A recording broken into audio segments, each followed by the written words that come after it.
Hello, welcome back again. We are continuing with our interview with Mr. Kimuli as we learn about pepper growing in a greenhouse. Now, if you enjoy this kind of content, remember to give this video a thumbs up and also to subscribe if you haven't already.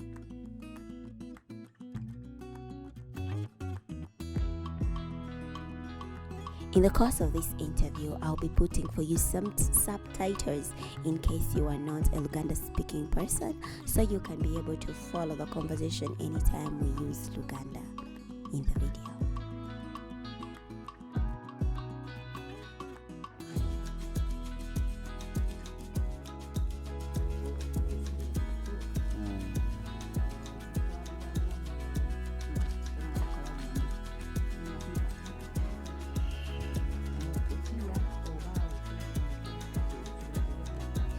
Tebyetaaga kwatika kati wembeera ne mmotoka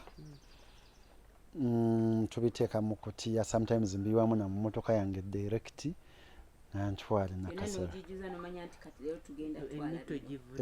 naye orders neeno zijja bw'okungula eddakiika eno n'enkya bagamba tuwe n'enkya tuwe tebakuganya kubiweza ate we byengera ennyo bigonda. So it's a blessing in disguise. babitwala tebizitowa biba bitandise okuloozinga kilozi oli bw'akola order omuwa byombi kubanga ne baclient abajja obbagulako baagala byombi ne redi munaye asinga owoma ogenda mulyako naawe ogenda wulira.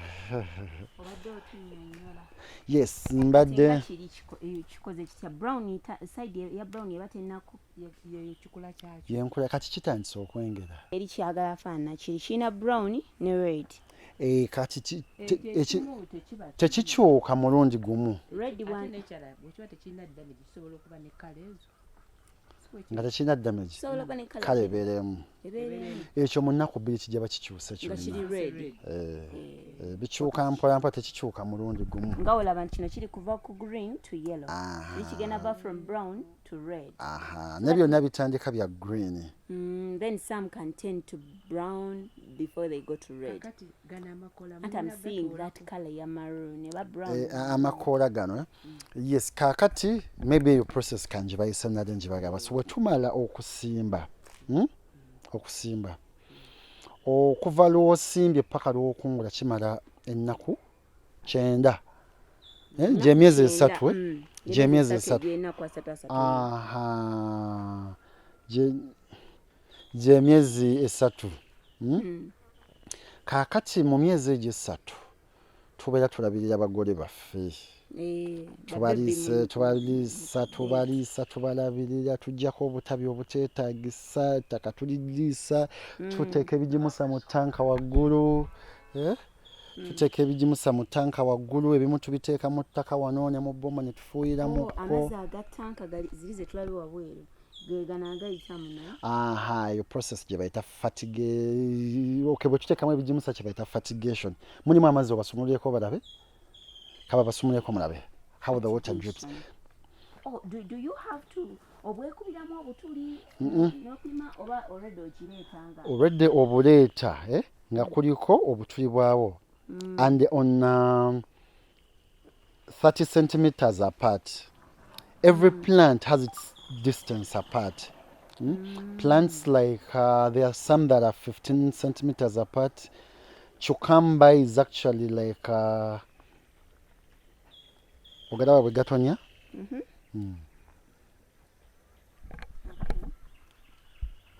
So when you put in the tank, that's where you put nedagala lya kamlai.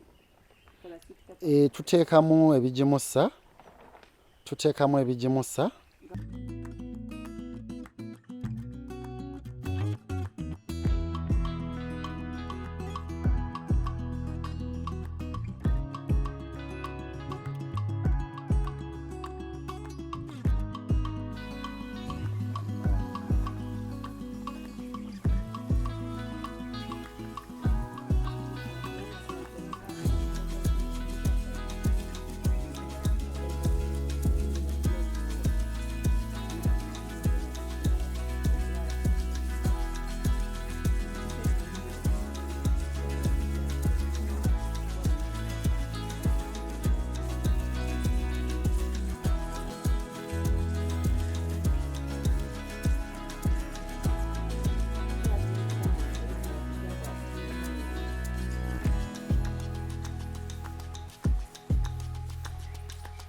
That has been our episode today.